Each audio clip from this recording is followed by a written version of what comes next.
भाई करंटली भारत और न्यूजीलैंड के बीच चल रहे पहले टेस्ट मैच में इतना कुछ हो रहा है कि इस चक्कर में आईपीएल 2025 को लेके कुछ ऐसी घटनाएं घट रही हैं जिसके बारे में हम बात करना ही भूल गए हैं। पिछले 48 घंटे के अंदर आईपीएल 2025 को लेके कुछ ऐसी बड़ी अपडेट्स आई हैं जो आपको जाननी चाहिए। तो इस वीडियो में हम उन्हीं अपडेट्स के बारे में बात करने वाले हैं। और अगर बात करें अपडेट्स की, सबसे पहली और सबसे बड़ी अपडेट जो आईपीएल 2025 को लेके आई है वो ये है कि भाई जो कुछ दिन पहले रिटेंशन रूल्स आए थे ना कि कोई भी टीम पहला रिटेंशन 18 करोड़ में कर सकती है, दूसरा रिटेंशन 14 करोड़ में कर सकती है, तीसरा रिटेंशन 11 करोड़ में कर सकती है, चौथा रिटेंशन 18 करोड़ में कर सकती है और पांचवा रिटेंशन 14 करोड़ में कर सकती है। तो ये जो रिटेंशन रूल्स थे असल में इनमें कुछ बदलाव हुए हैं। अब असल में कोई भी टीम इस चीज के लिए बाउंड नहीं है, इस चीज के लिए बाध्य नहीं है कि उन्हें किस प्लेयर को कितने में रिटेन करना है।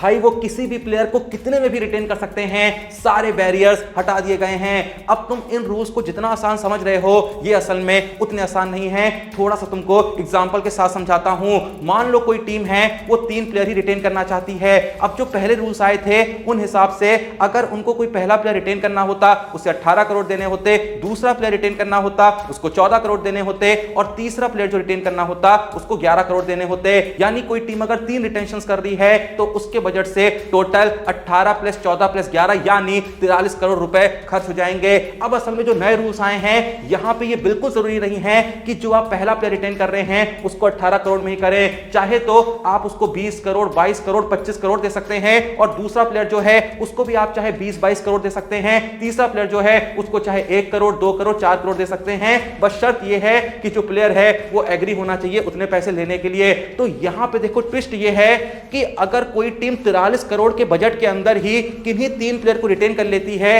उसके बावजूद भी उस टीम के बजट से 43 करोड़ ही कटेंगे अगर वो 3 प्लेयर रिटेन कर रही है। जैसे कि फिर से एग्जांपल देता हूं, मान लो कोई टीम अपने पहले 3 रिटेंशंस को 10 करोड़ ही देती है, यानी तीनों प्लेयर जो रिटेन करे हैं उनको 10 करोड़ ही देती है। अब वैसे तो टोटल 30 करोड़ हुआ लेकिन उसके बावजूद भी टीम के बजट से 43 करोड़ ही कटेंगे। लेकिन मान लो कोई टीम 3 प्लेयर रिटेन कर रही है, जैसे कि मुंबई वाले हैं, उनको हार्दिक को रिटेन करना है, उनको सूर्या को रिटेन करना है, उनको बुमराह को रिटेन करना है। तो अब भाई ऐसे अगर जो पुराने रूल्स थे उस हिसाब से अगर इन 3 प्लेयर को रिटेन करना होता, मान लो इन 3 को ही करना होता, रोहित वगैरह को नहीं करना होता, तो भाई एक को 18 देने पड़ते, दूसरे को 14 देने पड़ते, तीसरे को 11 देने पड़ते। पहले रूल ये थे कि जिस हिसाब से रिटेंशन हो रहे हैं उसी सीक्वेंस में वो प्राइस ही आपको उन्हें देना होगा। लेकिन अब ऐसा नहीं है। अब चाहे आप 3 प्लेयर रिटेन करें, तीनों को 20 करोड़ दे सकते हैं, लेकिन यहां पे 43 करोड़ नहीं। अगर आपने तीनों को 20-20-20 दिए हैं तो आपके बजट से 60 करोड़ हट जाएंगे। कोई बैरियर प्राइस का नहीं है। लेकिन जैसा मैंने कहा कि जो पहले 3 रिटेंशंस का मैक्सिमम प्राइस है 43 करोड़ 18 प्लस 14 प्लस 11, अगर आप उससे कम में भी अपने पहले 3 प्लेयर रिटेन कर रहे हैं तो कटेंगे तो 43 करोड़ ही। इसको थोड़ा सा 5 रिटेंशंस के हिसाब से समझ लेते हैं। देखो पहले के रूल्स के हिसाब से अगर कोई टीम 5 रिटेंशन करती तो 18 प्लस 14 प्लस 11 फिर चौथा पांचवा का ऐड करें तो क्या होगा 18 प्लस 14 प्लस 11 प्लस 18 प्लस 14 तो टोटल हो जाता है 75 करोड़। तो अगर कोई टीम मान लो 5 प्लेयर्स 10-10 करोड़ में रिटेन कर रही है तो भाई पांचों प्लेयर का 10-10 करोड़ ऐड करेंगे तो 50 करोड़ होगा। लेकिन उसके बावजूद भी अगर आपने 5 प्लेयर रिटेन करे हैं तो 120 करोड़ के बजट से कटेंगे 75 करोड़। लेकिन अगर आप पहले 5 रिटेंशंस 75 करोड़ के बजट को पार कर जाते हैं, मान लीजिए आप पांचों रिटेंशन 20-20-20 करोड़ में 3 पहले करे, उसके बाद बचे हुए 2 प्लेयर आपने 10-10 करोड़ में कर लिए, तो 20 प्लस 20 प्लस 20 प्लस 10 प्लस 10 कितना हुआ 80 करोड़। तो यहां पे आप 80 करोड़ में 5 प्लेयर रिटेन कर सकते हैं पर आपके बजट से 80 करोड़ ही कटेंगे। लेकिन जैसा मैंने कहा 75 करोड़ से कम पैसा भी आप देते हैं तो कटेंगे तो 75 करोड़ ही। इस रूल के चलते पता है सबसे अच्छी चीज क्या हुई है, जैसे अगर मुंबई बुमराह को रिटेन करना चाहती है और ये मैसेज देना चाहती है कि बुमराह जो है वो असल में सूर्या और हार्दिक से ज्यादा हमारे लिए इंपॉर्टेंट है, तो बुमराह को सीधे 24-25 करोड़ दे सकते हैं। फिर चाहे सूर्या और हार्दिक को मात्र 15-15 करोड़ दे सकते हैं। मान लो मुंबई वाले यही 3 रिटेंशन करते हैं, 23 में बुमराह को, 15 में करते हैं सूर्या को और 15 में करते हैं हार्दिक पांड्या को, तो टोटल इन तीनों के प्राइसेस का कितना हो गया 23 प्लस 15 टोटल हो जाता है 53 करोड़। तो यहां पे मुंबई इंडियंस के 120 करोड़ के बजट से 53 करोड़ जो हैं वो घट जाएंगे और मुंबई 3 प्लेयर्स को रिटेन करने में सफल रहेगी। उम्मीद करता हूं कि इन नए कॉम्प्लिकेटेड से रिटेंशन रूल्स को मैं थोड़ा सा आसान करके आपको समझाने में सफल रहूंगा। अगर आपको ये रूल समझ में आ गए हैं तो कमेंट सेक्शन में जरूर बताइएगा। बाकी कोई भी कंफ्यूजन रहे तो कमेंट सेक्शन में ही पूछ लीजिएगा। चलो अब जब मैंने तुमको नए रिटेंशन रूल समझाई दिए हैं, अब थोड़ा सा नजर डाल लेते हैं आईपीएल 2025 की कुछ और बहुत इंपॉर्टेंट और बहुत ही बड़ी अपडेट्स पे। सबसे सबसे पहली अपडेट यह है कि आईपीएल 2025 का जो मेगा ऑक्शन है वो रियाद में होगा, जो कि सऊदी अरेबिया का कैपिटल है। और ये जो मेगा ऑक्शन ये होगा नवंबर 24 और 25 में। अभी तक कोई भी ऑफिशियल अपडेट सामने नहीं आई है, लेकिन लगभग आप इन डेट्स को कंफर्म मान सकते हैं, क्योंकि स्पोर्ट्स स्टार ने कंफर्म कर दिया है कि 24 और 25 नवंबर को मेगा ऑक्शन रियाद में होगा। इससे आगे बढ़े तो कल के दिन दिल्ली कैपिटल्स को लेकर भी कुछ बहुत बड़ी अपडेट सामने आई, जिसमें पहली अपडेट यह है कि दिल्ली कैपिटल्स ऋषभ पंत को 18 करोड़, अक्षर पटेल को 14 करोड़ और कुलदीप यादव को 11 करोड़ में रिटेन करने को देख रही है। उसके अलावा हेमंत बदानी को दिल्ली कैपिटल्स का नया हेड कोच बनाया गया है। मुनाफ पटेल जो हैं वो दिल्ली कैपिटल्स के नए बॉलिंग कोच बनने वाले हैं। और साथ में यह भी पता चला कि सौरव गांगुली को दिल्ली कैपिटल्स के डायरेक्टर की पोजीशन से हटा दिया गया है, लेकिन उसके बावजूद भी WPL और साउथ अफ्रीका T20 लीग में वो दिल्ली कैपिटल्स की फ्रेंचाइजीज के डायरेक्टर बने रहेंगे। सिर्फ आईपीएल में गांगुली डायरेक्टर नहीं होंगे, बल्कि वेणुगोपाल राव सौरव गांगुली को as a director of cricket replace करेंगे। बाकी मैं बता दूं कि कल के दिन टाइम्स ऑफ इंडिया ने दिल्ली कैपिटल्स को लेकर एक और बहुत बड़ी अपडेट दी, और वो अपडेट ये है कि दिल्ली कैपिटल्स के लिए आईपीएल 2025 में ऋषभ पंत कप्तानी नहीं करने वाले हैं। जी हां, कुछ खबरों ने तो यह भी दावा किया कि दिल्ली कैपिटल्स के जो को ओनर्स हैं, जो भी पार्टनर्स हैं, उनके बीच कुछ भैया मतभेद चल रहे हैं, कुछ भसड़ चल रही है, इसलिए इतने सारे चेंजेस हो रहे हैं। डायरेक्टर ऑफ क्रिकेट को हटाया जा रहा है, और वो भी किसी लीग से हटाया जा रहा है, किसी से नहीं हटाया जा रहा है। उसके अलावा हाल ही में रिकी पॉन्टिंग को हेड कोच की पोजीशन से हटाया गया था।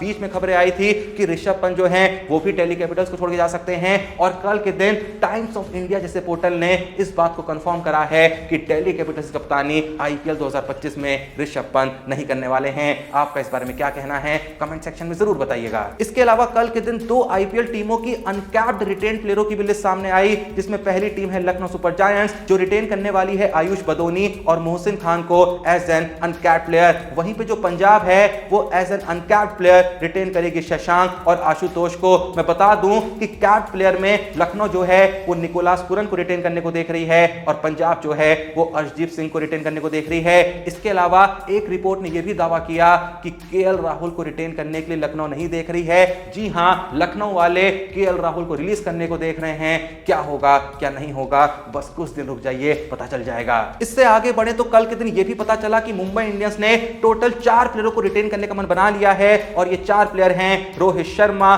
सूर्य कुमार यादव, हार्दिक पांड्या और none other than Jasprit boom boom Bumrah. इसके अलावा मुंबई इंडियंस जो है वो ईशान किशन और टिम डेविड पे राइट टू मैच का इस्तेमाल करने का सोच रही है।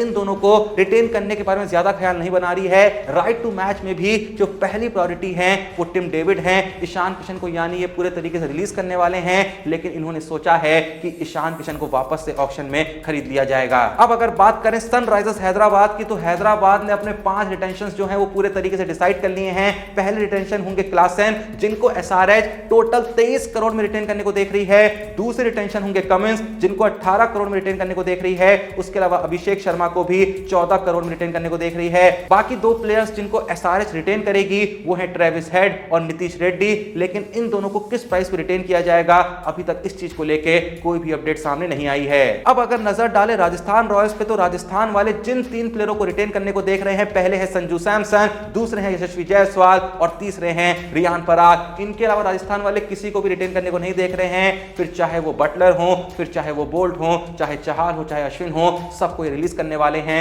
सिर्फ 3 ही प्लेयर रिटेन होंगे, जैसा मैंने कहा संजू सैमसन, जायसवाल और रियान पराग। उसके अलावा बात करें गुजरात टाइटंस की, तो गुजरात वाले भी सिर्फ 3 ही प्लेयरों को रिटेन करने को देख रहे हैं। पहले होंगे शुभमन गिल, दूसरे होंगे राशिद खान और तीसरे होंगे साई सुदर्शन, जिनको 11 करोड़ में रिटेन करने को गुजरात देख रही है। लेकिन शामी को रिटेन करने के मूड में वो लोग बिल्कुल नहीं है। लेकिन हाँ, मोहित शर्मा जो कि अनकैप्ड प्लेयर रूल के चलते एक अनकैप्ड प्लेयर बन चुके हैं आईपीएल 2025 के मेगा ऑक्शन से पहले, तो उनको भी गुजरात 4 करोड़ में रिटेन करने को देख रही है। बाकी जो नेक्स्ट अपडेट है, ये आप में से ऑलरेडी बहुत लोग को पता चल चुकी होगी कि पारस मामरे जो है, जो कि इंडिया के एक्स बॉलिंग कोच हैं, वो मुंबई इंडियंस के बॉलिंग कोच अपॉइंट कर लिए गए हैं। और बीच में जो खबर आई थी ना कि लसित मलिंगा जो कि मुंबई इंडियंस के बॉलिंग कोच हुआ करते थे, उनसे मुंबई इंडियंस दरकिनार कर लेगी। और ऐसा ही पता चला था कि मलिंगा जो है वो सीएसके के बॉलिंग कोच बन सकते हैं, क्योंकि ब्रावो वहां से जा चुके हैं।